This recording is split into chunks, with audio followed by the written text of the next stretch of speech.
Now on the night team, police are crediting your tips with helping them crack down on street racing takeovers. You found out where the takeovers were planned, and police showed up. Tonight, more than a dozen of their cars impounded. Plus, we believe that he does have some access to some food. WHAS11 is back in Laurel County with Kentucky State Police, getting an inside look at the path the alleged I-65 shooter may have taken. Our crew has the latest on the manhunt for Joseph Couch, now in week 2. And city officials say, close it down. The other businesses and citizens deserve to conduct their business and live their lives in peace. Citing thefts, drugs, and assaults, the order has been given to force the Louisville Manor Motel in Shively to close its doors. The WHAS11 night team starts now.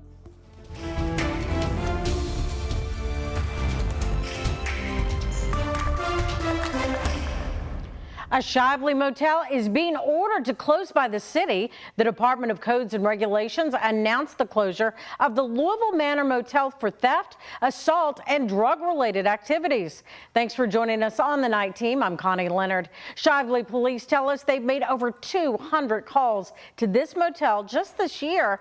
The night team's Alex Dieterer and chief photojournalist Philip Merle spoke with city officials and Shively neighbors today about the closure. Louisville Manor Motel, shown here by the Sky 11 drone, situated right off Dixie Highway. This is bad. I mean, it's bad out here. Ordered by Louisville Codes and Regulations to close its doors. We want all businesses to want to come here, to want to thrive, but to have a safe place to do that. And if you're not going to follow the law and follow the rules, then we will have to address that. Violent crimes, overdose deaths, vehicle thefts, and drug possession. All things Sergeant Jordan Brown with the Shively Police Department says led to the closure. Pretty much anything that you can imagine. Neighbors we spoke with who live right behind the motel say they've dealt with the motel guests coming to their property for years. Ambulances, overdoses is bad over there.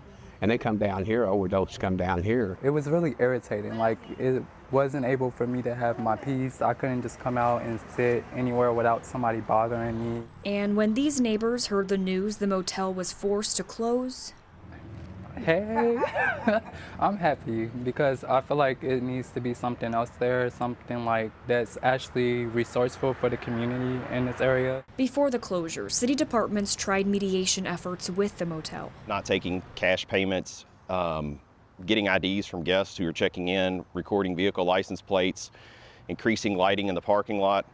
Unfortunately, that agreement never came to fruition. Since the beginning of just this year, Shively police officers have made over 200 runs to the motel. Our officers are there pretty much every day. I mean, 202 runs in a year, and we're barely 202 something days into the year. It's at least once a day, sometimes more. The Department of Codes and Regulations said the closure of the Louisville Manor Motel was deemed both urgent and necessary. Shively Councilwoman Shamika Parrish-Wright wants to see the motel replaced with more secure, affordable units. Once I check to make sure that no Shively residents will be displaced by this, I understand why they're doing it. The other businesses and citizens deserve to conduct their business and live their lives in peace. City officials pushing to make this block of Shively safe for everyone. In Shively, Alex Dieterer, the WHAS11 night team on your side.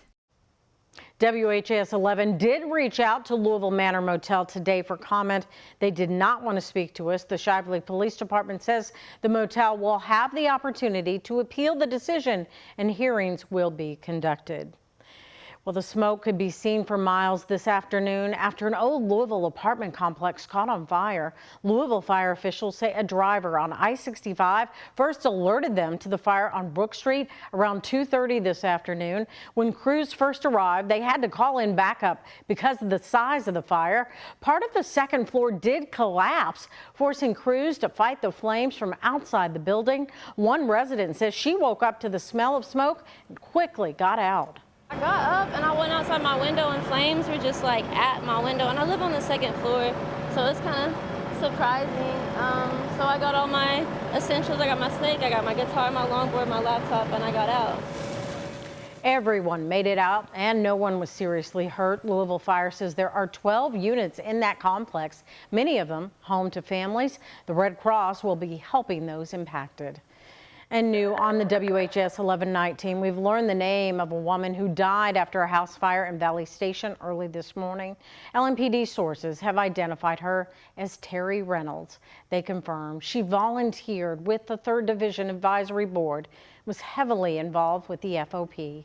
Crews with PRP Fire were called to the home on Stephen Drive around 3 this morning. Firefighters rescued Reynolds from the home, but she later died at the hospital. A firefighter was also treated for minor burns to the arm. New here at 11, 2 students are facing charges accused of making threats against Ballard High School. In a letter to parents, the principal says they received 2 unrelated threats over the past couple of days. In response, the school increased its security level, restricted outdoor activities, and contacted JCPS police. Investigators identified the students today. In the letter, the principal reminded students their words have serious consequences and they will be disciplined and likely prosecuted. Effective immediately, I am naming Paul Humphrey as chief of the Louisville Metro Police Department. Mayor making it official today and making a move that many folks are applauding, naming interim chief Paul Humphrey the permanent chief of LMPD. While Humphrey only served as interim for about 3 months, he's an 18-year vet of LMPD. The St. X grad worked his way from patrol officer to SWAT team, serving later as a major, assistant chief, and finally interim chief when Jacqueline Gwen Villarroel resigned amid sexual harassment allegations within the department. Humphrey says he hopes to bring transparency, optimism, and change to the department. I think, unfortunately, we found ourselves in a situation I've learned all too well in the last couple of months that we can go from issue to issue or crisis to crisis, and we end up as the product of those crises, as opposed to having a vision for where we should be. Paul Humphrey is now the 6th person to lead LMPD since 2020. Steve Conrad served as chief during the shooting death of Breonna Taylor and was later fired. Robert Schroeder took over as interim chief until he retired. That's when Yvette Gentry, Humphrey's sister, filled in as interim leader but was vocal that she didn't want the top job. Erica Shields was hired from Atlanta to serve as the next full-time chief, serving 2 years before resigning. Jacqueline Gwen Villarroel came with Shields from Atlanta and took over when she stepped down. Today, Humphrey takes that title to lead a department he knows very well.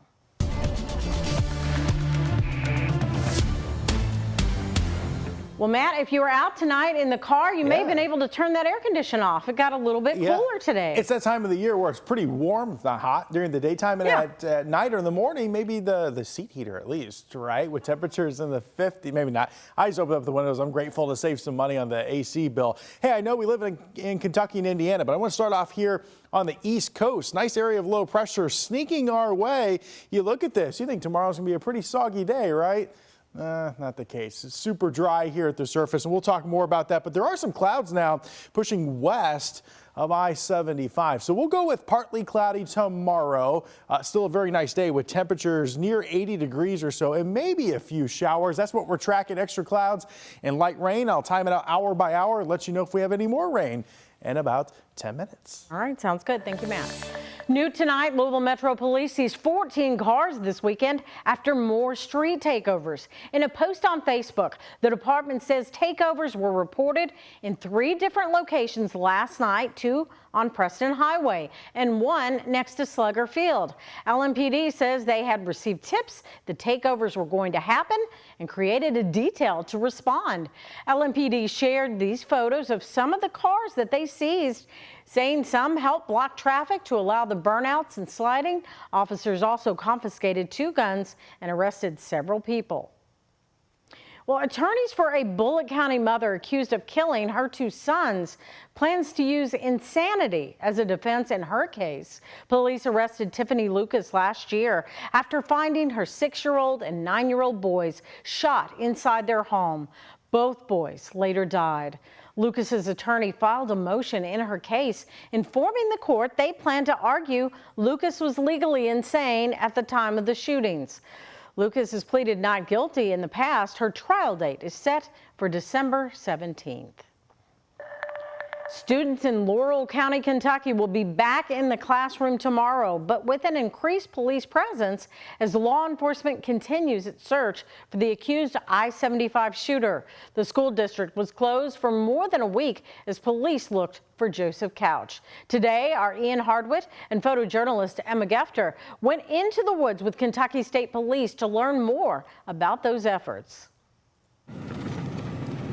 The Laurel County Sheriff's Office thinks Joseph Couch took this access road on his way to a ridge overlooking Interstate 75 before shooting 5 people and at least a dozen cars. We believe that he does have some access to some food. He did early on. That's probably went and gone. After scouring 28,000 acres for Couch, Kentucky State Police prepare to go through thousands more. Their field base now further into Daniel Boone National Forest. Deputy Gilbert Achardo took us close to where the local investigation into Couch revealed the suspect left behind a duffel bag with his last name on it near an AR-15 purchased earlier the same day in town. We ventured up into here, and that's when one of the officers actually found the vehicle.